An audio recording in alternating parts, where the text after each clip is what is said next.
আসসালামু আলাইকুম বন্ধুরা, ঐতিহ্যের খোঁজে আমরা চলে আসছি সাতক্ষীরা দেবহাটাতে।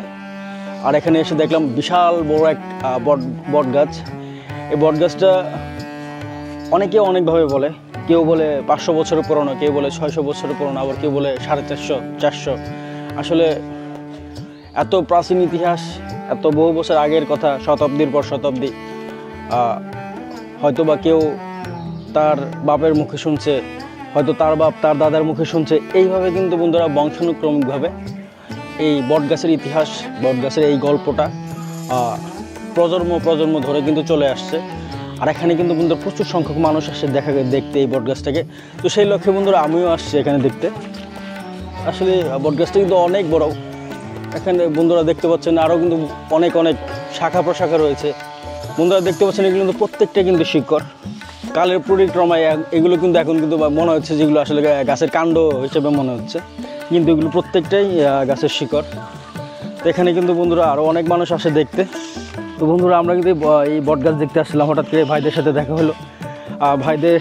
ভাইয়েরা এখানে আড্ডা দিচ্ছিল, সময় কাটাচ্ছিল, আমাদের মতো আসছিল দেখতে। এখানে খুব সুন্দর একটা পাখি হঠাৎ করে গাছ থেকে পড়ছে আর কি। হয়তো এই পাখিটার বাসা থেকে হয়তো সে ছিটকে পড়ে গেছে কোনো কারণে। আবির ভাই, এখানকার স্থানীয় ভাই, উনি কিন্তু পাখির এই বাচ্চাটাকে গাছের একটা ডালে বসিয়ে দিয়েছে, যাতে এই পাখিটার মা তাকে খুঁজে পায়। জায়গাটা ভাই আসলে অনেক সুন্দর। আমি ছোটোবেলা থেকে আসি, মনোরম পরিবেশ এবং খুব সকালে খুব সুন্দর লাগে জায়গাটা। বিগত আমার বন্ধুরা আছে সাথে, মিয়ারাজ আছে, রাকিব আছে, আমরা প্রায় এখানে এসে আড্ডা দিয়ে বসি। সুন্দর লাগে আসলে, অনেক সুন্দর পরিবেশটা এবং সুন্দর একটা বটগাছ। এইখানে বসে মানে সময় কাটাতে অনেক ভালো লাগে। কেউ যদি আসতে চায়, ঠিক আছে, মানে বাংলাদেশের যে কোনো জায়গা থেকে যদি এই জায়গাটাতে আসতে চায়, তাহলে কীভাবে আসতে পারে? এখানে প্রথম সাতক্ষীরা ডিস্ট্রিক্টের মধ্যে এটা পড়ছে। সাতক্ষীরাতে এসে সোজা সখীপুর বাজার আসলে হবে। পাশ থেকে যদি বলা হয় দেবাটা যাবো, বটগাছ এক নামে সবাই চেনে, বনবিতলা বলা হয়, এরা একটা নাম বনবিতলা।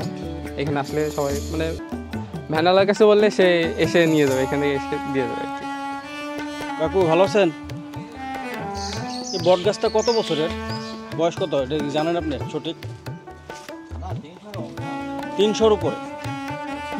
তারেক ভাই, আমি আপনার আরেকটা ইন্টারেস্ট জিনিস দেখাই, যে এই যে বটগাছ আছে, দেখেন প্রতিটা গাছে মানে আপনার প্রেমিকার নাম লেখা আছে।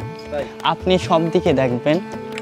এখন এখানে একটা অন্ধবিশ্বাস আছে যে এই প্রেমিকার নাম লেখার পরে আপনার নামটা যত ফারাক হবে, মানে তত ওদের প্রেম গভীর হবে।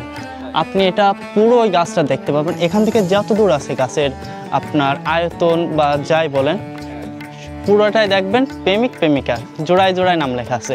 নামের ফার্স্ট অক্ষর বা পুরো নাম দিয়ে পুরোটাই হচ্ছে আপনার এ করে রাখা। তারপর আপনার বাম সাইডে দেখেন হিন্দুদের আপনার যে এই গাছটার দেবতা, তার জন্যই যে থান দেওয়া, ওখানে এনারা হচ্ছে মানে আমাদের যে সনাতনী ধর্মীরা আছে, তারা এখানে এসে পূজা দেয় এই গাছের নামে।